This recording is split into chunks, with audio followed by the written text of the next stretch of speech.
All right, hi everyone. I'm recording a video here for section 4.3, and this is on properties of rational functions. Now, first of all, what is a rational function? Well, a rational function is basically a fraction where we have a polynomial on top and a polynomial on the bottom of the fraction. So maybe I'll just make up a quick example. How about if I had, let's say, 3x squared plus 7 on top and x minus 2 on the bottom. This is called a rational function because you notice on top is a polynomial, and on the bottom is another polynomial. Okay, so we're going to be working with these kinds of functions. All right, first question on this slide says graph the function y equals 1 over x. Okay, and I have these four choices. Well, anytime you want to sketch the graph of any function, one way to do it is to make up your own little xy table. So I'm going to make up my own little xy table. Now, let me pick a few different x values.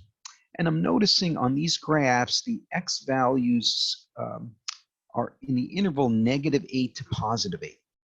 So let me pick a few values that are in that interval. So maybe I'll do -8, -4, -1, 0, 1, 4, and 8, let's say. Okay. And now what I'm going to do is I'm going to fill in the corresponding y values. All right, well, I know that y is 1 over x. So for each one of these y values, I'm just going to be evaluating -1 over 8, for example, here for the first one. Let me change these to decimals just to make it a little easier for me to match up to the graphs they're giving me. So this is -0.125. The next point is -1/4. That's -0.25. The next point is going to be -1 over 1. And of course, that's -1. Now, the next point I have to be careful with because this would be 1 over 0. But of course, 1 over 0 is undefined. So my graph does not exist at x value of 0. It's undefined. All right, let me fill in the rest of these. This next one's going to be 1 over 1, so that's just a 1.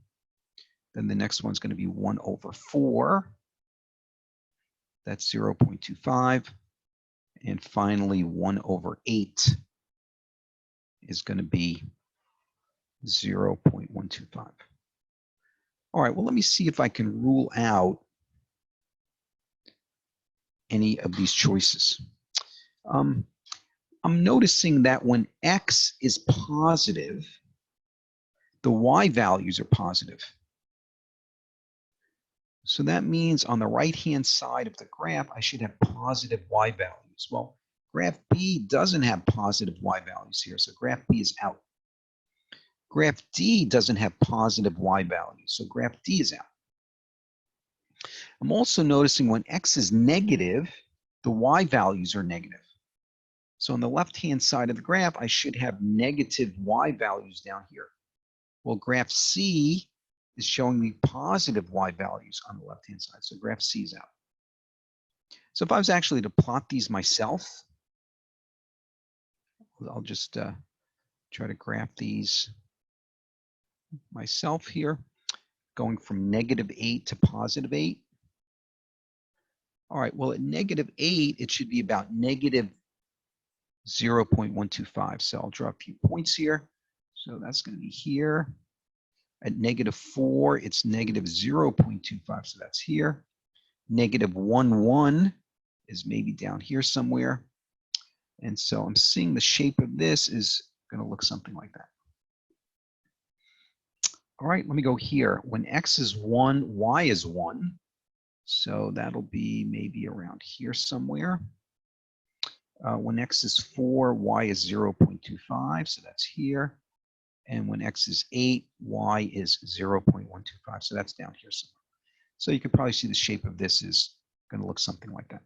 Okay, y equals 1 over x is kind of a standard rational function. It's kind of the simplest rational functions you can build. and it's always going to have a graph that looks like choice A.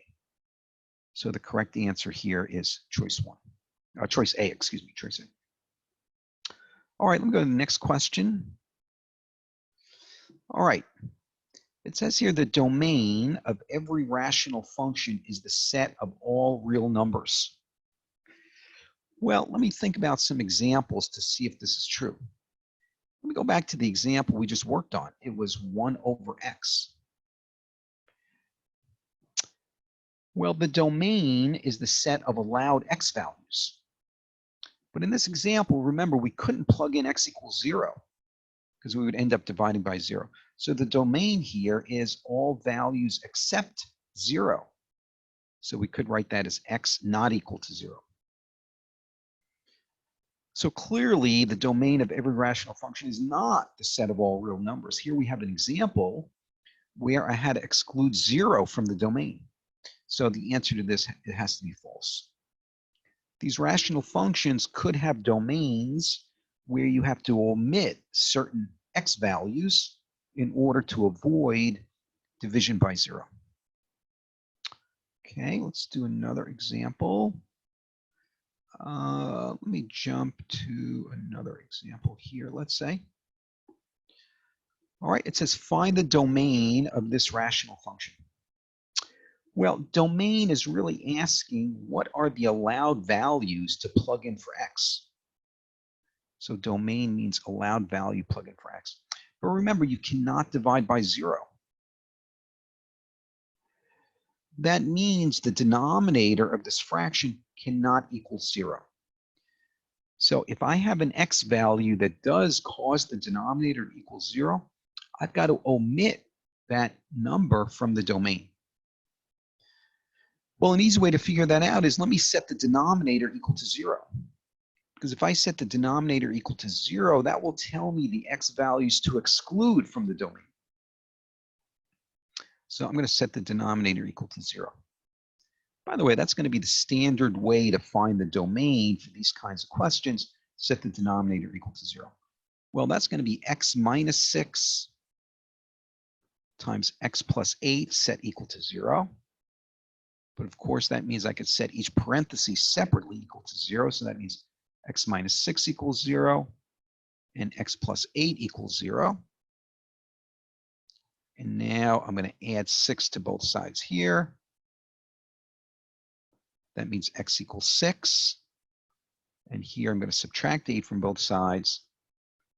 That means x equals negative 8. So these are two values I have to exclude from the domain. And notice here it says type an inequality. So what they want me to enter here is a not equal sign.